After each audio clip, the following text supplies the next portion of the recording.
and welcome to episode 74 of Little Big Knits. My name is Selma Knits on Ravelry and Instagram, and I am coming to you from a bleak looking Ottawa where I live with my family and our cat Yoda, who you got to see last time, I believe, and lots of comments. Yoda's always a big hit, it seems.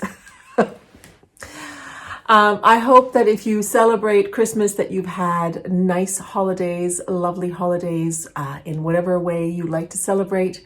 And if you celebrate Kwanzaa, happy Kwanzaa to you. We're at the very end of 2022. So you may see this after the new year. And so I'll just wish you a happy new year right now before I forget. So welcome to this last episode of 2022. Thank you so much for your comments from the last episode, comments about COVID. I feel totally fine now. I would say that my smell and taste are almost 100% back. Let me smell my Earl Grey tea. Yeah, not 100%. It's going to linger for a while, but the smell and taste are definitely coming back. And also for your Christmas wishes and comments on my red ranunculus, which I wore every day. Today, I'm going to tell you about two finished objects, and then you're going to see Selma from yesterday, almost from yesteryear, talking about my finished sweaters for this year. I made a lot of sweaters this year. I counted, and there are 14 sweaters, including this one that I'll talk to you about in a moment. 3 of those are summer sweaters, so I won't talk to you about them in this episode, but I do take you through a run through my sweater knits, my woolier knits from this year. And I actually usually do a countdown of all of my projects. Like, I don't know how many socks I've made and so forth, but maybe I'll tell you a little bit about that next time. It was a productive sweater knitting year. I don't usually make that many sweaters. I'm not sure, but this could be a record. So anyway, I'll tell you a little bit about that. And then after that little parade, I'll tell you about some of my whips that I have, my works in progress. And that is all about today's show. So let's go. First thing I'm going to talk to you about is this rather light and fluffy but extremely warm cardigan. This is the Mega Diamonds cardigan by Cami Jo Knit, and it was knit using her yarn. This pattern has now been released. It is a simple cardigan that it has button bands, but it doesn't actually have buttons in it. And here it is, very, very light and fluffy. I thought about putting buttons, and then I thought, no, it's just actually really nice, just like this. I made a couple of modifications on the pattern, but other than that, I pretty much followed it to a T. I added 3 rows of garter ridge on the neckline, and instead of doing the ribbing that she asks you to do here, I did garter here as well, just to make it all the same. And it's really, really lovely. It is so light and airy that you feel like you're actually not wearing anything, and yet it's very warm. The yarn is something like 73% mohair, 9% nylon, and then the remaining is merino. So it's a little bit of a different type of mohair. It's called mega mohair because it's very thick. She has it listed as a DK weight, but I did use, I believe, 8mm needles to knit this cardigan. So it acts more like a bulky, and Camilla says that you would need 4 strands of lace weight mohair to make this up. So if you happen to have a ridiculous amount of mohair sitting around, go ahead. Otherwise, I think it's probably more economical to get like her mega mohair, or there might be some others by Lang. Vichy Bouche has one that may be thick enough. But yeah, really, really enjoyed making this sweater. It was very fast. And even though I didn't spend that much time on it, it felt like when I did spend time on it, I accomplished a lot. And yeah, so she suggests, she doesn't have you make any buttonholes, but she suggests that you can put a small button and, you know, just have one there to hold it like that. I actually had it on the other day with a little brooch that I have. And so I thought I can always wear it like that. But quite frankly, it's very pretty, very, especially with this color, very, very feminine, and just looks nice with a t-shirt. So yeah, I'm really happy with this and looking forward to wearing it. So that's finished object number 1. Finished object number 2. Here we go. Finished object number 2. Can we just take a look at this? This is the Pressed Flowers hat by Savory Knitting, also known as Amy Christophers or Christophers. This is a mosaic stitch pattern.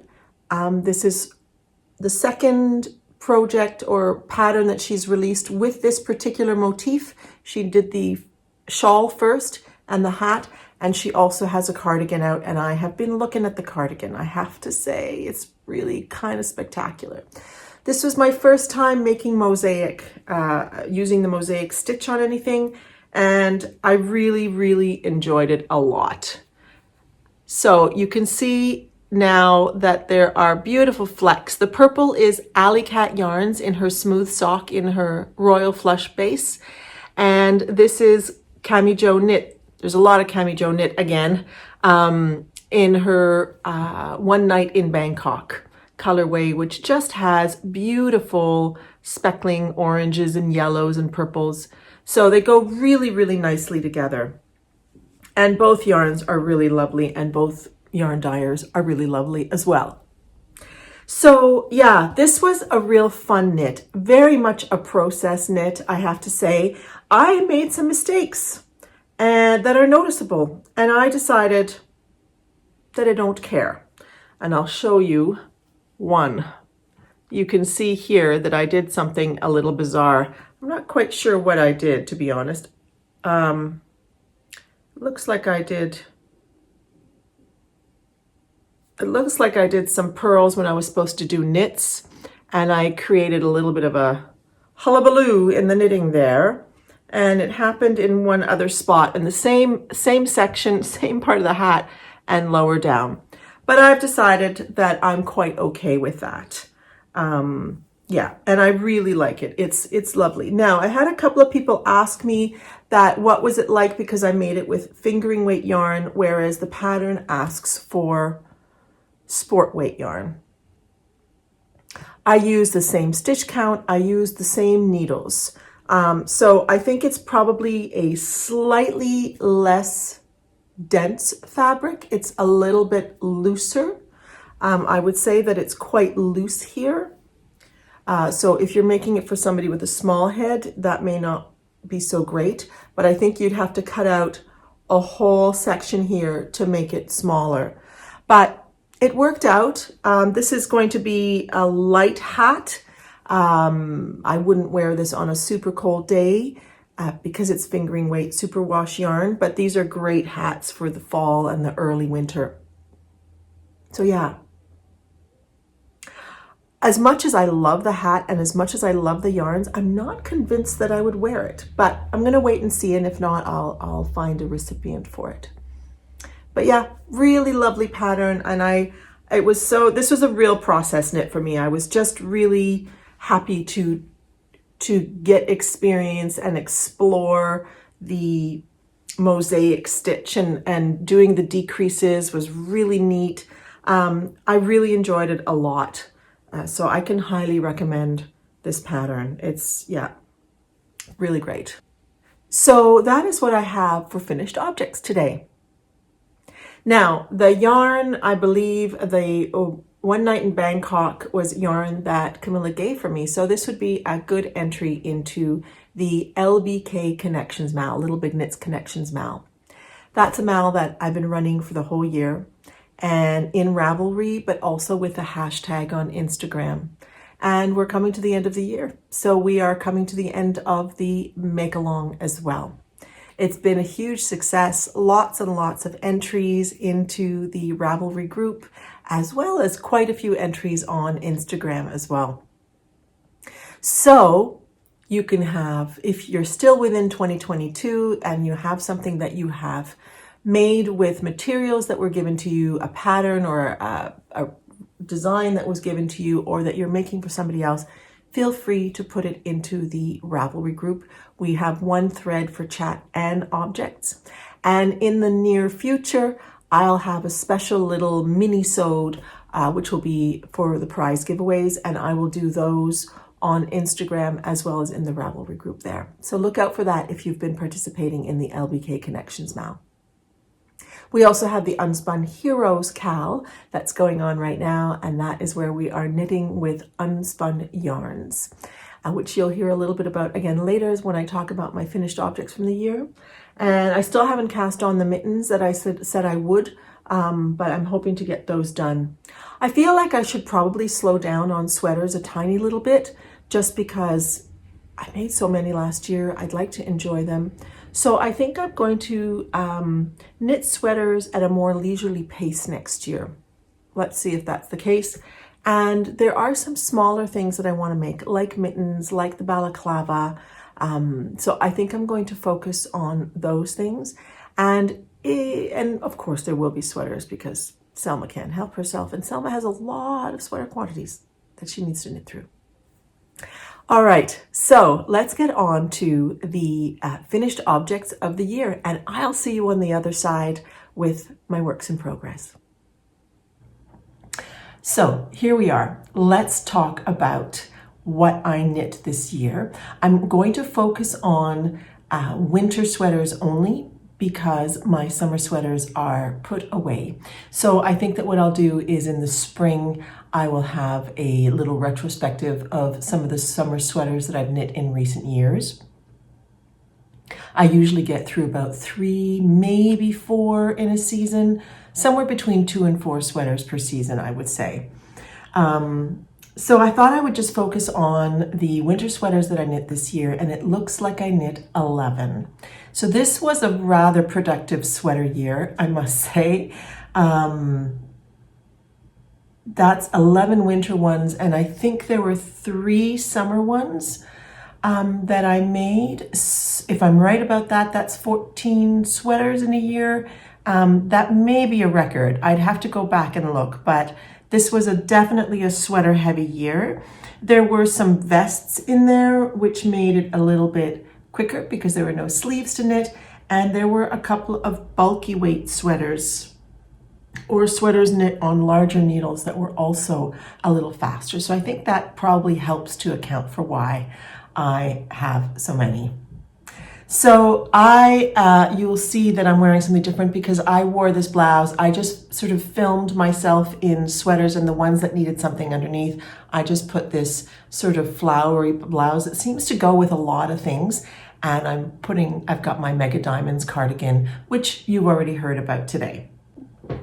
So the first sweater that I made this year was the Magnolia Bloom by Kevät, which is a stunning design made in chunky weight yarn with this beautiful motif up here, and you'll see the video of it. I made this sweater in Rauma Alpaca Lin and the Barocco Remix Light. So the Barocco Remix Light is a sort of a recycled yarn, and then the Alpaca Lin is an alpaca linen blend. Now, I don't know that I would knit this combination again. You saw it in the video, but I feel like, I don't know if it's gonna show it so much on video. You can see one fuzzy bit there, but in real life, it looks a little messy. I don't think it was the best combination of yarns. It looks a little muddy somehow. I don't know if it really comes off on screen. So this has ended up being a sort of a weekend sweater. It's a very, very elegant design, but I think that the yarns that I used were a good combination for a relaxed, casual sweater. It doesn't look so lovely in real life. There's a lot of that happening, and something in the color as well. It's kind of a little bit muddy, although it looks fine, but I'm very happy with it. I've worn it a lot, but more in a casual setting, which is fine. But I think that this could be a beautiful sweater to wear with a skirt or a pair of dress pants. I think if I had used different yarn. But I like it, I wear it. I have to say this year, I would say that my knits were quite successful. Overall, I'm pretty happy with everything that I made. The second sweater that I made that I'm very happy with is the Stripes sweater by Andrea Mowry. I'm pretty sure I got the order of my sweaters right. So this was a sweater using my own yarns from my stash, yarns that have been sitting in my stash for a while. And this just turned out absolutely beautifully. I really like it. I've gotten a lot of compliments on it. People will compliment on the color combination. It just ended up being a very lovely fitting and bright sweater. I made a fundamental mistake with this sweater that I started out with intending to make one size, but actually casting on and doing the increases for the size below it. So this a smaller size, one size smaller. And I only realized that when I got to the end of the increases and I had done all these stripes, and I realized that my stitch count was wrong.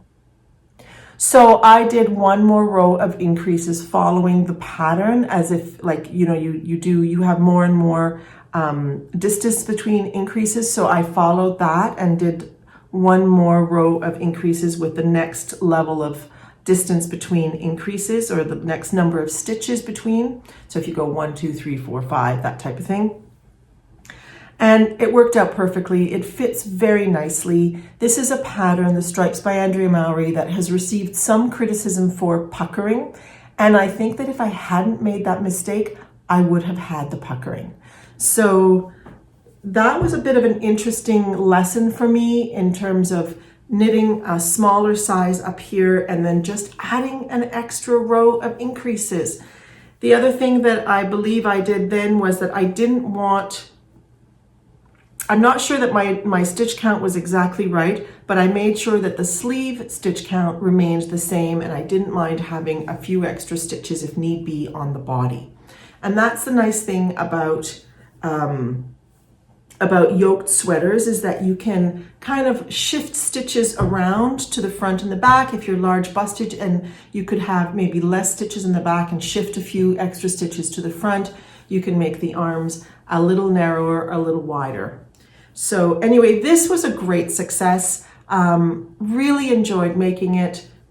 Just ended up being really fun and actually very flattering. So I could see myself making another one of these. I've thought about making one that was perhaps a little bit more fall-like, with more earthy tones. We'll see, but this turned out really well. The next sweater that I made was the Noux sweater by Suvi Simola, or Suvi Knits, she's known as. This one here. And this is a top-down colorwork sweater. I used here some Hillesvåg Sölje in the Rosa colorway that I had. And this glorious yarn here, they're both wonderful yarns, but I'm supremely impressed with this one. This is the Blacker Woodland 4-ply in the berry colorway. And my friend Kate of the Hawthorne Cottage Craft had sent me enough to make a vest out of this. So I thought I would just make a new vest, but when I had finished, finished the body, and of course I had the sleeves on holders and I tried it on. I thought, no, I want this to be a sweater. So I actually ordered an extra skein of the woodland, and I had just enough to make the sleeves as well. So I ended up using 3 skeins of this, I believe. And I'm very, very happy that I did that because this is an absolute delight. First of all, I'm extremely impressed with the woodland yarn. I've worn this quite a bit. In fact, before Christmas, I think I wore this for like 2 weeks straight almost. Every day I had this on with a different something underneath. There is like 0 pilling. There's a bit of a collection of fluff, but I don't think it was actually from the yarn because it was a different color. But there's just, well, I shouldn't say 0 pilling. There's just a teeny weeny little bit of fluffing here. And certainly the soulier looks absolutely amazing. Now, this is a fingering weight sweater, but it has been, oh, I'm sorry, I'm making the camera shake because it's on a cookie tin, Christmas cookie tin, on my table. So I'm sorry if it's shaking. This, despite being a fingering weight yarn, has been, or a fingering weight sweater, has been incredibly warm and lovely to wear. Absolutely, absolutely thrilled with this make. Absolutely thrilled with both of these yarns, the Hillersvåg Soulier and the Blacker Woodland 4-ply. Really, really great yarns. Yeah, as I said, there's a teeny weeny little bit of pilling, but the stitch definition is lovely. The feel of the yarn is just great. It's woolly. I would say the soulier is a little bit on the scratchy side. So I generally wear this with something underneath, but I have worn it on its own and it's been fine. And I've worn it with this blouse and I really like the way that looks. So extremely happy with this sweater. The trick that happened, the accidental trick that happened with the stripes sweater where I made a smaller size on top, I don't think I would dare to do with color work because you need a little bit of give where the color work is. You need a little bit of extra space because it creates a little bit of a stiffer fabric, and you don't have as much stretch as you might with just plain stockinette, right? And this turned out really well. There's a tiny little bit of riding that happens, so I do wonder if I should have gone up a size, but really it fits so well and it's so comfortable. I'm glad I didn't, but I do find that sometimes I have to pull it down just a little bit in the front. But yeah, absolutely love this sweater. Really, really enjoy it a lot. All right, so the next sweater that I made this year was the Dreamy by Jennifer Steingass. I made this out of Let Lopi yarn in the oatmeal heather and white. And what a glorious knit. What an absolutely glorious knit. I'm very much in love with this sweater. So I had received a beautiful gift certificate from somebody and an anonymous gift certificate for Wabi Sabi, and I bought this yarn with that. So this is Icelandic yarn. It is definitely scratchy, I would say. It's rustic, it's hairy, perfect for outdoor sweater. Although I have worn this inside, but I think I have quite a high tolerance. I would definitely put this in the scratchy, probably not next to skin for a lot of people. However, it makes a beautiful, beautiful, rustic feeling, warm and light fabric, and the stitch definition for color work is absolutely gorgeous. And this was great. My first experience with knitting with Let Lopi, not totally true. I made some felted bunnies years and years and years ago, but I've never made a garment out of Let Lopi. And I think that the next sweater that I make for Alejandro will probably be out of Let Lopi. I think that it's going to be a good one for him as he's very hard wearing on his sweaters. This has worn incredibly beautifully, I have to say. I've worn it a fair bit, not a huge amount, just because it's a very warm sweater. There's a tiny little bit of fluffing and pilling here and there, but not a whole lot, but just really in love with it. Definitely for a cold climate, not a warm climate sweater material, but absolutely beautiful. I wore this in the fall out for walks, and as I said, I've worn it in the house as well. And I find that when it's cold, if you're cold, the itchiness is not quite as intense, but definitely one to wear when there is coolness around. Yeah, it's absolutely beautiful and I love it. And the fit is gorgeous. Jennifer Steingass's patterns are fabulous. Her color work, she's famous for her, I don't know if she's ever done anything but color work. But yeah, absolutely, absolutely beautiful. Very, very happy with that. The next thing that I made was, I think, my only pattern that I've ever made by Caitlin Hunter. And it was thanks to Mega of Skeins of Dreams, because she made a version and I really liked it. I'd never even noticed this pattern because Caitlin Hunter's, pattern sample for the actual pattern picture on Ravelry just wouldn't have called me at all. You don't see the details. It's a little bit very, very earthy, and I find that the details get lost. So I had been given this yarn also by my friend Kate. This is the Stolen Stitches Noux, and so now you can see the beautiful details in this sweater. It starts with some teeny weeny cables up there, which are completely lost, I have to say.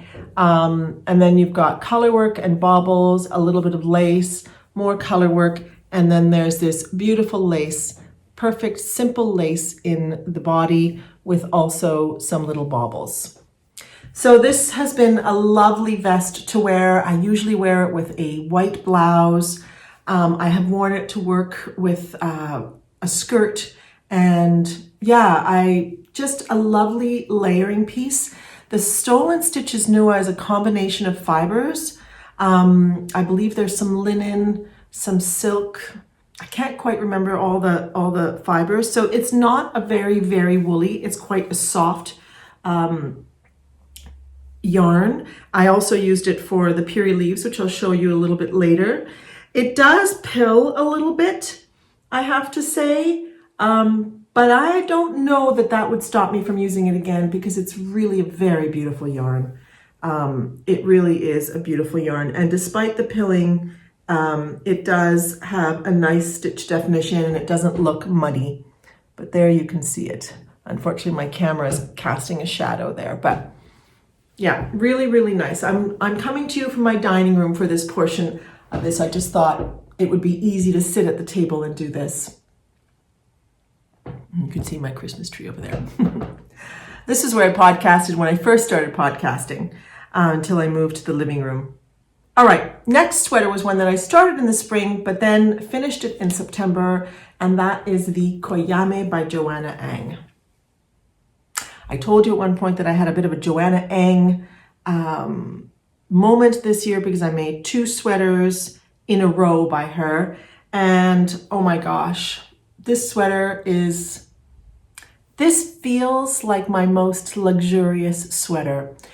And I don't know what it is. I think it's partly the yarns. I used an undyed mohair by Acme Fibers, which is a online shop here in Ontario. Somehow I thought they were on the East Coast. And the other yarn is a discontinued yarn by Fine Fish Yarns, Terry, who is in Ireland. And you can see that it is a speckled yarn. But somehow this combination, and I think the stitch pattern, which is really squishy, just makes this feel very, very luxurious. I absolutely love this sweater. Stunning, stunning design. If it wasn't so unique, I could see myself making another one in a very different color. I feel like this is annoying me, so I'm just going to move this a little bit to get out of the shadow of the camera. So just a beautiful, beautiful design, top down with this yoke detail, and then this very very beautiful detail along the arm, which looks very difficult, but it really isn't. I'm honest, when I got to when it was starting to happen here and I was just finishing the yoke, I thought, this is going to be a slog. Oh my gosh. But it really isn't. It was a pleasure. I got into the rhythm, really enjoyed it. It made the sleeves a lot of fun, and it's just very, very attractive. So at this point, I have no comments to make about the yarns. They are both great. I really like Acme Fibers has undyed yarns for dyers, and she has a nice selection of yarns. Sometimes she even had Baramu, the tightest yarn at one point. She's had other yarns like a Winterburn as well. So she's got an interesting selection of undyed yarn as well as mohair. And I've bought quite a bit of her mohair because if I need a cream mohair, it's an easy one to have and I like it. It's a nice mohair. And if I happen to want to dye mohair, then I've got some on hand. But yeah, an absolutely stunning design by Joanna Ang. And I love this sweater. I think it's just kind of like the mohair sweater of one's dreams. So the next one that I made was also by her actually. And this was the Koyamae, which is meant to be a sweater, but I turned it into kind of a slipover. I call it a vest. Slipover seems to be the term that everybody's using these days. But basically, it's a short sleeve sweater that I use as a layering piece. So this sweater also has a beautiful, beautiful detail on the arm. And it's a top-down construction with this saddle shoulder detail here, which was my first time ever doing a saddle shoulder, and I really enjoyed that.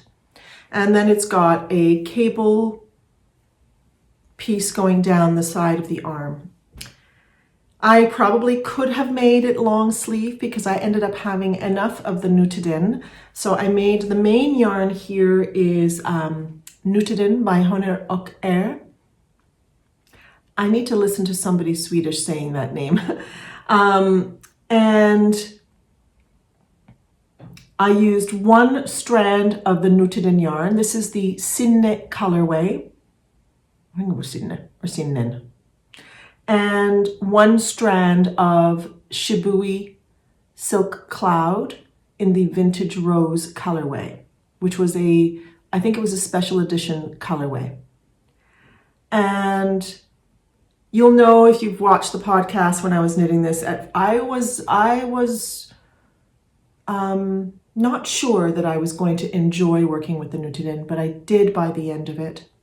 And I have to say, this has been a really pleasant surprise. This is such a joy to wear. It is so light and airy and lightly warm. I think because of the airiness, it's a little bit like, I think I knit this on 5.5 or 6 millimeter needles. I don't quite remember, but it's a little bit see-through. So I always wear it with something underneath, but I expected this to become a pilly mess. And there's a tiny little bit of fuzzing that happened right there. You may see a little bit just under the arms, basically.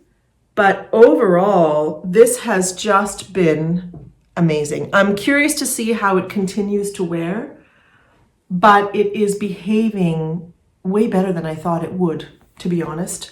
I was like, let's see what happens. Is this going to become just a big goopy mess, a big fuzzy mess? And it really has not.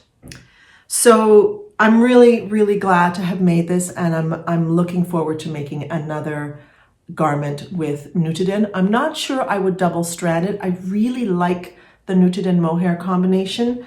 It works really well together and it makes a very light fabric.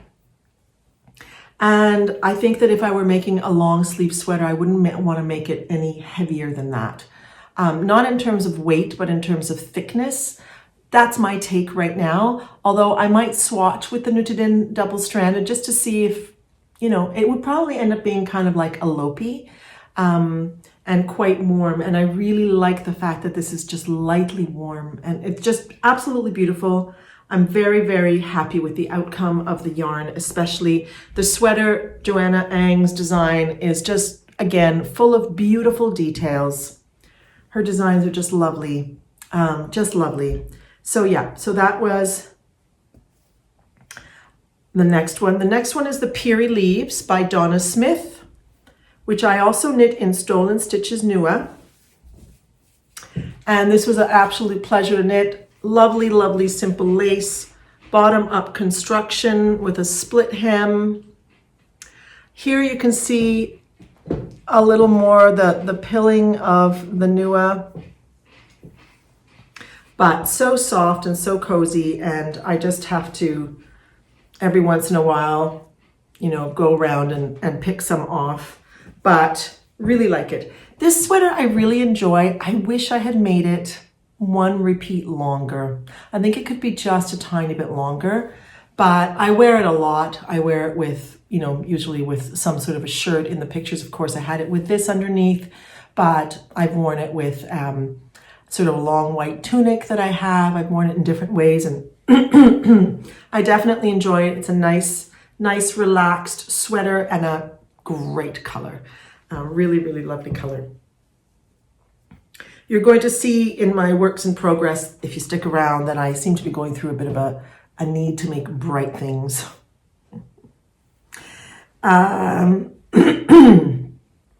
The second to last, or not actually, because this was the last one that I made this year, but was the Stockholm Slipover.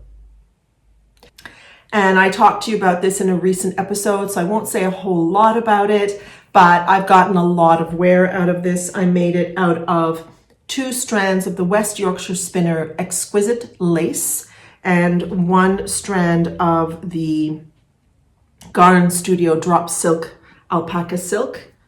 And I haven't worn it a huge lot because I just finished it, but so far it's looking great and I'm really enjoying it. And I have to say that despite wanting to make the armholes smaller than in the pattern, I think I could have made them even a tiny bit smaller. But overall, it fits very nicely and it looks lovely with pants or skirt. And it's been great. And then the last sweater, which you saw last episode, is my red ranunculus. And I wore this all Christmas, before Christmas, during Christmas. I started wearing it as soon as I finished it. And I really, really like, I think my preferred way of, or yarn combinations for a ranunculus is a lace weight with mohair. It creates a very light and yet subtly warm and delicate fabric, and it's just really, really pretty. So I had made this out of the Drops lace, which is discontinued, and a Biche Bush dark red, and just turned out absolutely beautifully. I wear all of my ranunculus sweaters. Perhaps at one point I'll compare all of them. They all end up being slightly different from one another. I always make the original size, which is size 3 in the pattern, in the current pattern, because she added sizes. And I always use 6mm needles for the body and 5.5mm needles for the ribbing details. Even down here, I go down to a 5.5, and I use the 5.5 for the I-cord finishing there. I don't do the short rows that they have in the pattern, just so you know, and I always do a long tail cast on, but I always use 6mm needles, but yet somehow the sweaters can end up being slightly different from one another because the yarn has an impact on that. So there you go. That is sort of a retrospective of the woolly sweaters that I made this year. It was a good sweater year. I like all of them. As I said, a couple of them have some funny little details. I wish my Peerie Leaves was a tiny bit longer, and I'm not thrilled with the Magnolia Blooms, the yarn combination. I wouldn't use that combination again. Welcome back to today, and I hope that you enjoyed the finished object parade from last year and a little bit more of a focus on the yarns and how they wore last year, especially with the sweaters that were made in the beginning of the year and I've had more of a chance to wear them. So let's see what we're working on now. I'm not going to show what's in here, but this was my Advent project of this year. I moved it from one bag to this one, and it is my crocheted blanket, scrappy blanket. I did 23 squares. I stopped because I had reached the end of the row on the 23rd day and decided that that blanket is now long enough. However, I realized that it needs to be 1 square wider. So I've decided that I'm going to let it be for now. And I've made myself a little note that in February, I'm going to go back to working a square a day on this. And when I finished the one length that I want to add on, then I'll start doing the border around it. So I won't show it to you now, but it was a great Advent project. I'm so glad I have made it as long as I wanted to make it. I thought I was going to make it a little bit longer, but when I looked at it, I was like, no, this is long enough. So yeah, it's great. The next thing that I'm working on is in the bag that my blanket was in, is in here, and it's my Christmas Eve cast on.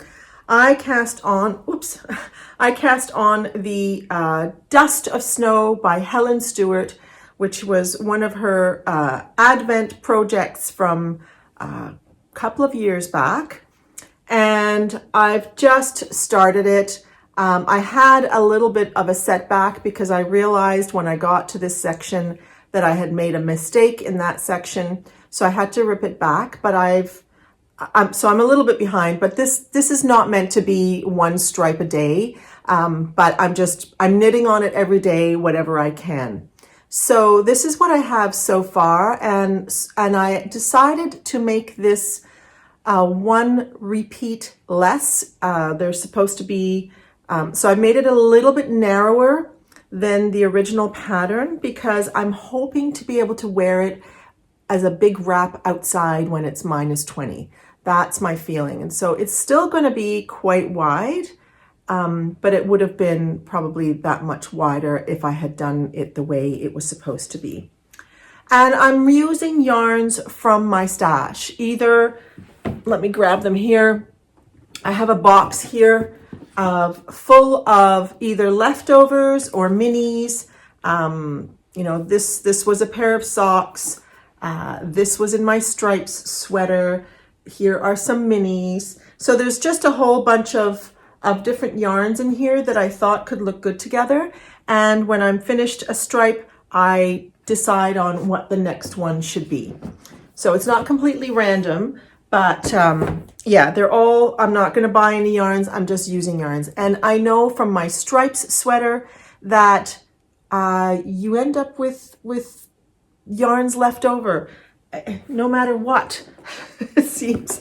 I have to tell you that this pink here, for example, this is an old yarn by Wales Street.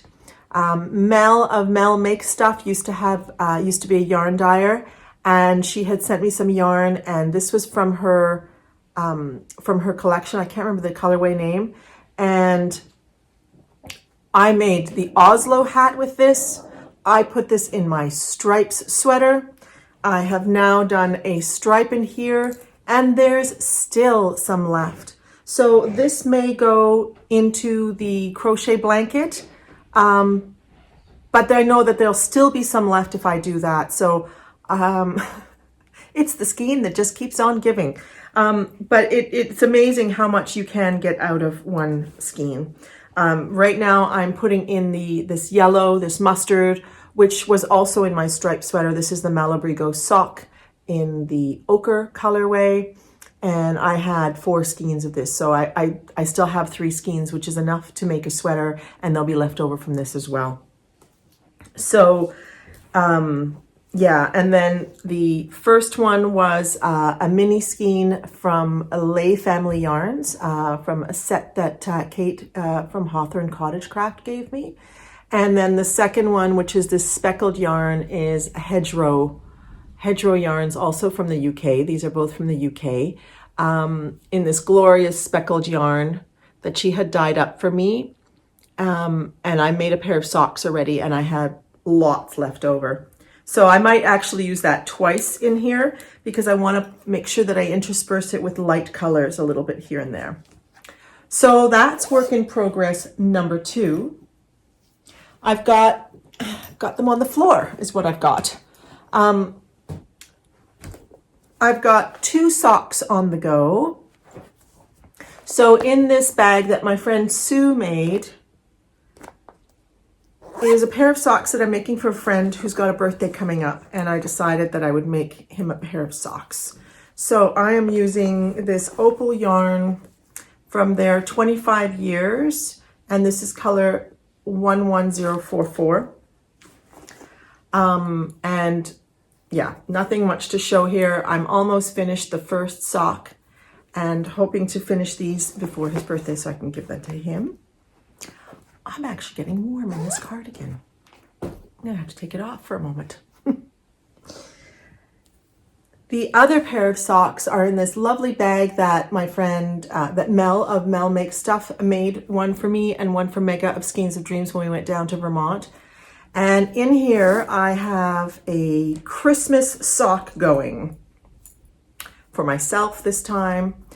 And this was in the Wool Baron Sturdy Sock Blitzen colorway. This was a 50-gram skein that my friend Holly gave me last year for Christmas. And I'm using a very neutral accent color, which is a Wool Barn color, but I can't remember what it was called. But it's the cashmere sock. But I thought it was a really nice neutral for that. And then the last whip that I'm going to show you, because I'm also doing some sample knits for Fabrications, which is a fabric and yarn store nearby. But I won't show those to you at this time. Now in this bag by Lolubies, who is a Quebec bag maker, and it's full of mohair fluff on it, I have something rather bright. I showed you my Stockholm Slipover, which I made in white, and I think last time I told you that I wanted one in like a bright pink. Get ready. Get ready, because this is bright. This is seriously bright. I'm so in love with it though. I am so in love with this. So that's the back. I've just started the one front side. I haven't worked on this very much in the last few days because I've been on the dust of snow, but I'm slowly making my way on this. So I went to Montreal on the 20th of December to collect my son. And I decided that I would go to Espace Tricot because when I looked online here in Ottawa, nobody seemed to have, on their websites anyway, nobody seemed to have a really good pink. There are a lot of soft pinks, which I like, obviously, but I really wanted something bright. And so I decided to go to Espace Tricot because I had seen that they had some Lang Yavol or Jaywall in a big bright pink.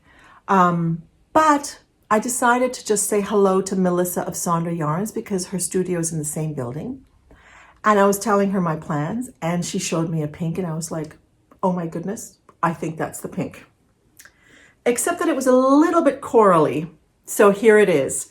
This is the Sonder Sunday Morning DK in the Rise and Shine colorway. Sonder has 2 bases and this is the white base. Their original base is I think it's a kind of a brown base, light brown base. So the colors are a little bit more muted. But this is the white base and I was like, this is really stunning. And so I said, can I take it downstairs to Espace Tricot? So I took it downstairs, compared it with the Jawol that I had seen online, or Yavol, and I really didn't like the other one. This was just clearly a lot nicer. But they did have by Emilia et Philomène. A Surrey alpaca that was a fabulous color. This is a 74% Surrey alpaca and 26% silk. Does she have the colorway name on here? It's called Stay Home. And it was this incredible bubblegum pink. So I've got this one in the Rise and Shine and this one in the Stay Home. This has got a little bit of a salmon tone to it, and this is more of a true bright pink bubblegum, neon-y almost. And I've put the two together and it's created a really lovely pink. So for the pink haters out there, I'm really sorry. This is really in your face. But I just was like, I need a pink vest. And I thought, I don't want to wait, because if I see the yarn, I want to buy it and knit it right away, because by next year, I may not want it. So I didn't want to buy it if I saw it and let it languish. I thought, if I find the color, I'll be starting this right away. This is my first time using the Surrey alpaca. And I've heard a lot of people say that it is softer than mohair, and I can definitely attest to that. It's definitely softer. However, I find that it creates more fuzz, and so you really don't see the stitch definition in the same way as you would with mohair. It kind of creates a fuzziness. So I think my preference, generally speaking, would be for mohair. But this is really lovely, especially if you want something cozy. And it was the right color. It was what I was looking for. So I just had to buy it. And I'm very excited about this. And although I've been focusing on my Dust of Snow, especially because I made a mistake with the Dust of Snow, I think that today I'm going to focus on this a little bit and maybe make the two sides and join in the round, and then start the increases. If I could finish the front tonight, then I'd be halfway there practically, because then it's just going down. If I have, what I was going to say, I may have to play yarn chicken with this one, because the yardage on the Clémence is not as much as on the Sonder. The Clémence has, I think I have 660 yards. I believe that's it. Of the Clémence. The Sunday morning is more of a typical fingering. There's about 400 in there, so I'm fine, because on the white version of the Stockholm Slipover, I probably used I calculated about 690 yards. So I may have to be a little creative. So once I have finished and joined here and gone down a little bit, I think when I finish the first ball, I'm going to go back and do the ribbing around here, and then I know where I can get to with the body without being nervous about not having enough for the details around the neck and the arms. So there we go. My crazy pink vest that I'm really quite excited about. I think that's just going to be a lot of fun. I seem to be wanting more bright colors in my life. I've been really enjoying wearing my green Peerie Leaves, and people always comment on the color, and I feel like that I'm needing a little bit of brightness. So I'm excited about those works in progress. I will leave you with that for today. I will show you acquisitions next time, because I did get some lovely, lovely Christmas acquisitions from friends. But I think I'll show them to you next time, and I'll leave you with what you've had today in terms of content, because there's been plenty. And I have no sense of how long this is, so I don't want to make it too long. So I'll leave you by saying a Happy New Year to you, and I hope that you are leaving behind a 2022 that you enjoyed, or you're telling good riddance to it, which is, I have to say, my case. This was a challenging year for me. And I'm going to tell you a little bit more next time about my word of the year. The only thing I'll tell you now, because I haven't completely decided on my word of the year, but I'm quite sure on it. I still feel like I have I have to mull it over a tiny bit. So when I see you next time, I'll tell you a little bit about my new word of the year and tell you a little bit about this year's word of the year, which was connection. But one thing I can tell you about next year is that I have decided to do 365 days of gratitude. And that's going to be part of my word of the year. Not that gratitude is part of my word of the year. It's not. But it will be part of my my work for 2023, I guess you could say. And it's interesting because the whole thing started with one of those games where you choose words out of a whole bunch of jumbled letters. And I thought, I really, you know, when I've done my gratitude journaling, I've really enjoyed it. And I felt like it's a great way to end the day. A great way to bring me to a sort of a calmer level if I'm feeling agitated at all or whatever.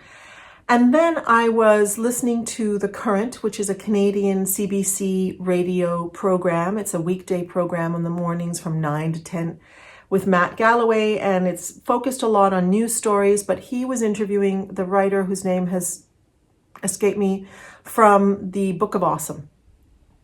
And he was talking about a study that had been done.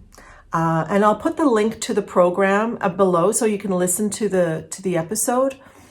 He was talking about a study that had been done where they had people doing a gratitude journal, people doing an activities journal or events journal where they wrote what they had done all day, and other people who had done kind of a griping journal where they complained, where they wrote down what had upset them or what problems they had during the day and so forth. And what they found was that the people who had done a gratitude journal were psychologically in better shape, but were also had better health indicators.